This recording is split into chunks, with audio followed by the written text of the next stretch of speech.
I was trying to tease the lady and I said, please don't stop me while I'm speaking. Assalamu alaikum, Bismillah ar-Rahman ar-Rahim. A very good morning, first and foremost, the distinguished panel out here and the ladies and gentlemen, the illuminated ladies and gentlemen in the audience. First, I wish to thank Mr. Ijaz Nisar for organizing this conference and for inviting me to be part of it. I've been part of it for several years now. I cannot recall the name of the scientist, but I believe a renowned scientist said that if you keep repeating and doing the same thing over and expect different results, then that's the height of human stupidity. So what exactly can I, as an individual lacking intellect and wisdom, talk to an audience like yourselves? What new can I state to you or identify for you differently than what my co-speakers have already communicated to you? Do I have solutions up my sleeve? None whatsoever. So what exactly, I don't know, is your expectation when you came here to listen to what exactly the myriad of problems that the country suffers from? But Ijaz Saab says, no, you shall not talk about that because that's Sham ka Pakistan. And everybody wishes to listen about the Subha ka Pakistan, which is supposedly bright and good. So where do we draw the line? चलिए मैं ऐसे करता हूँ, मैं दोपहर के पाकिस्तान की बात करता हूँ जिसमें सुबह का वक्त गुजर चुका है और आने वाला जो दोपहर है वो है उम्मीद का। तो बैठे हैं हम इस वक्त कोई 20 मिनट के फासले पे नून से। जो नून पाकिस्तान का होगा तो मशरिक का हिस्सा दुनिया का तैयारी कर रहा होगा सोने के लिए और मगरिब का हिस्सा जाग रहा होगा। और हैरानी की बात यह है आपके लिए भी और मेरे लिए भी, क्योंकि हम सब इसमें इन्वॉल्व्ड हैं, कि हम जब गुड मॉर्निंग कहते हैं उस वक्त एक्चुअली गुड आफ्टरनून हो चुका होता है। So when we start off very late in the day every single day of our lives. Consequently, we have lost time. And now apply this over a life cycle. Yesterday at a dinner, I calculated for a friend of mine who has a hobby of sleeping. And he sleeps 9 hours. And I told him that the life expectancy in Pakistan, alhamdulillah, has grown to 75 years. And thou shall live, inshallah, for another 100 years maybe. But looking at the 75-year cycle, I calculated for him that he would have merely spent 31.5 years of his life sleeping. What a great disservice to the gift of nature, right? So can we not organize ourselves a little bit as a nation to be observing some discipline, personal discipline to begin with, and then a national discipline to begin with, of observation of the importance of time upon which all societies of the world have progressed? That's one aspect. Distinguished ladies and gentlemen, regardless of the political system or regardless of where the society is placed in its continuum of time, it is perpetually and perennially in a transitory mode. It is continuously moving from the paradigm of its past to the future. In the past is housed the memory of the experience. In the future, it must house within itself the inducement for the aspirations of the people. That requires leadership to transition from that past into the future. Already we have had speakers here who have condemned the idea that we shouldn't think in terms of 5 years. We should think in terms of 30 years. Absolutely correct. Nations can't think in terms of a scale of 5 years and 10 years. They think of 30 and 50 and 100 years. This young lady, Miss Mughal, when she opened her conversation with you, she asked a question. She said, do you want to leave a legacy behind? And the sullen silence of the audience, she took it as an approval that we all wish to leave behind a legacy. And she obviously very positively presumed that's the answer. May I answer you, Miss Mughal? Myself. I was very far away, so I couldn't answer you then and there. But now that I have the speaker with me, the microphone with me, should we be honest, I have no idea whether I want to leave a legacy behind or not. I'm trapped in the performance of today. I'll have to abandon my pursuit of success of today to be successful in the future. Am I willing to do that? Will the society permit me to do that? And I've narrowed it down to the organization or a corporate entity. Will my board allow me to do that? That I keep on talking to them about the future of the organization and have, okay, minimal performance for the now, investing everything into the future. The fact that 440% higher remittances of profits have been made out of this country in the first quarter of this, in the second quarter of this fiscal, indicates that not everything is retained into the business. It flies out. It's an indication of the mindset. Maybe it's necessary, and with Arif Bhai sitting here, I'm making this observation, so I'm very walking on very thin ice. I'm sure there are good reasons to do that, to induce investments and also to introduce some stability into the marketplace. But yes, I recall reading Henry Kissinger. He said all leadership transitions from the past, balancing the past into the future, and then looking at the aspirations of the people that they are expected to lead. That requires a significant type of leadership, you would agree with me. A leadership that is decisive, aggressive, courageous. That's the courage we all need. If you happen to read the premier business newspaper of Pakistan, in today's edition, there is an article that's titled, it caught my eye because of the title. It's titled, Political Deception, something relating to duplicity of benevolence. And immediately I ran through, I did not read it line by line, I promise you. I couldn't.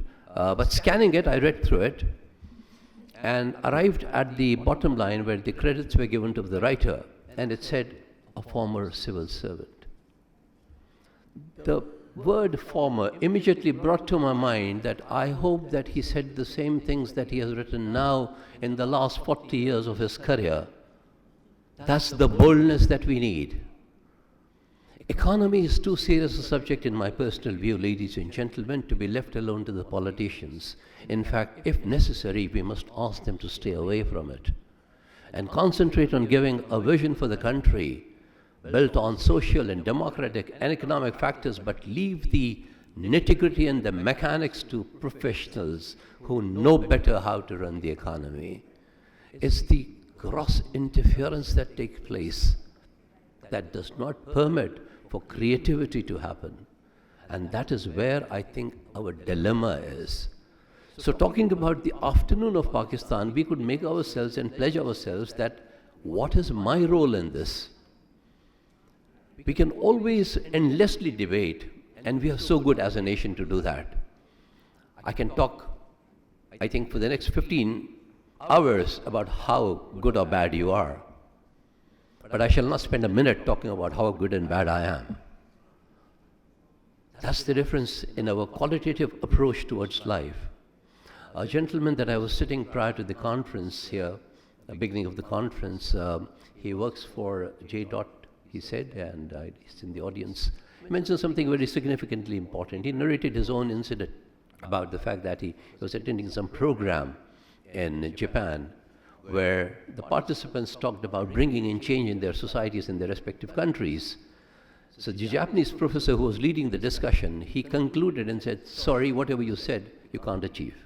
As blunt as that. And Japanese are normally not blunt. Even if they have to say the worst of things, they would say it in the most decent manner. But here was a professor, he said, you can't achieve that. So the presenters were a little surprised and said, and why not? He said, because you've lost time. All that you wish to do can be imparted to a child of less than 5 years old. That's when change will happen in the society. Now, I could relate to that comment immediately. When Bertrand Russell was asked, what's the best time to educate a child? He said, at least 100 years before he or she is born. Now, that's the importance and significance given to the planning of education. And where do we stand as a nation? Less than 3% allocation of the total revenue of the country is allocated to education. And what happens to the female education? It takes a further dip. While the population, I believe, we have a better ratio out there. The females are about 51% and the males are lesser, which is good news. But what happens to the female literacy? The dropouts of professional females post their responsibilities of getting into a wedlock is tremendous. Why? Because the society does not permit a working lady, does not create that conducive environment for her to continue her profession. So we are losing out on that major asset already as a nation. We need to look at those aspects in life, have the boldness and the courageous ability to say that this shall not happen any further. And I have this impression, correct me if I am wrong in this, ladies and gentlemen, when we talk of extremism and we talk of, say for example, religious extremism, why is it found only in males? Why not in females? What's the difference out there? It's the male population that's extremist in its thought, not the female population. So obviously there is something grievously wrong in the way we are training ourselves and our children. तालीम की जो मैंने बात की है, लेकिन तालीम नामुकम्मल रहती है तरबियत के बग़ैर, और तरबियत के कई मराहिल हैं जो इस माशरे ने एक्सपीरियंस किया और तरक्की की उस बुनियाद पर पिछले ढाइयों में। तरबियत के मराहिल ये होते हैं कि सबसे पहले बच्चे की तरबियत माँ की गोद में होती है, उसके बाद ज़िम्मेदारी उठाते हैं अतराफ़ के ख़ानदान वाले, और घर में अगर जॉइंट फैमिली हो तो दादा दादी, नाना नानी, खाला खालू, मामू ममानी, ये सब तरबियत कर रहे होते हैं मुसलसल बच्चे की। और ज़माना जब अच्छा था तो मोहल्ले वाले भी तरबियत किया करते थे और बुरा नहीं मानते थे तरबियत करने वाले को करने में, न जो तरबियत पाता था वो बुरा मानता था, न उसके वालिदैन बुरा मानते थे। आज मैं जसारत या ये जुर्रत नहीं कर सकता हूँ कि अपने पड़ोसी के बच्चे को कोई ऐसी नसीहत करूँ कि मुझे पता है उसके पास AK-47 है और मैं कौन होता हूँ तरबियत करने के लिए किसी की। तो माहौल बदल चुका है, तरबियत नहीं हो रही है, वालिदैन ने एक अजीब किस्म के एब्डिकेशन एटीट्यूड अडॉप्ट कर लिया है कि बच्चों से बात नहीं करनी है, लिहाजा बच्चे कहीं तो बात करेंगे और जिस जगह वो बात करेंगे हो सकता है कि वो जगह सही ना हो। लिहाजा this waywardness that you see in the youth of Pakistan that we call potential is all because we are abandoning them in their pursuits. And if they are all in the age group of 25 to 35 and constitute 65% of our population, it's a nuclear human bomb that we are sitting on, who will explode someday and say, what have you done for us? What are you leaving behind? The legacy aspect, Ms. Mughal, I don't know what we are leaving behind for them. We have to talk in terms of what the child will look like in 2047, not today. Certainly not today. It will not help us. We will have to prepare ourselves for a child that is to be born in the year 2027 when he would turn 20 in 2047. Let's talk about that. And how do we talk about that? We have got to look at the health facilities. And I think something that the gentleman from the insurance company mentioned of how much care we need to have for health. A healthy nation is a guarantee for economic health. A weak, constitutionally individual cannot be a participative economic factor. It would rather be a drag. So let's concentrate on that. Look at the malnutrition. We are all sitting in the cities, so we have no idea what's happening in the rural areas. I think this position will not be significantly different from what we see as footages in Gaza. As bad as that possibly when it comes to food. The food scarcity that's happened, it's not available. Let's admit it. And let's also admit this fact that politically today we are more conscious than we were maybe 2 decades back. And the genie is out of the bottle, it can't be put back. The state has to divorce itself from running business. They must engage only in policy making. That's their job, to make policies and not to tinker with business.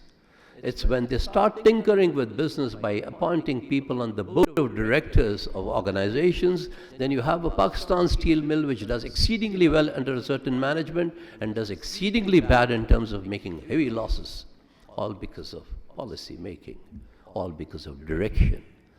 So as a unit, first the family unit, second the unit of your locality, then your unit of the city. Why are we afraid of devolution of power? Why? Why do we not want to give up power? Where will we take us? Concentration of power takes us more towards waywardness than it takes towards righteousness. Okay, there has to be discipline. Okay, we talked of policy making.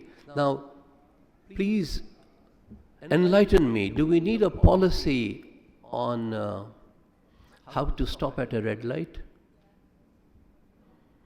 Or is that an accepted normal social behavior globally? That you have to respect the law. Simple as that. And who are the violators? The violators are people like me who carry a green number plate. So, policy made. Violator, the policy maker. That has been the dilemma. So, in the bright sunlight of this afternoon that we are talking of, let's re-examine ourselves of how we wish to go back to bed this evening with the determination that tomorrow morning will be brighter and sunnier, but I am not prepared for it. Or, tomorrow morning it will be a brighter and sunnier morning with a plan that I have to execute, which shall not yield to me any result by the end of the day, but shall yield me a result 20 years from now. Why does the farmer plant a seed? Does he hope to eat of it? No. Because the day he decides that I shall plant only if I am guaranteed that I shall eat of the fruits that it will bear, he'll stop planting it. He does it for you and me, for the future generations.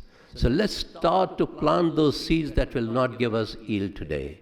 It will give us yield to the country 20 years from now. I leave you with that thought, ladies and gentlemen. I'm so glad you didn't interrupt. I don't think so. I exceeded my time anyway. Thank you very much, ladies and gentlemen.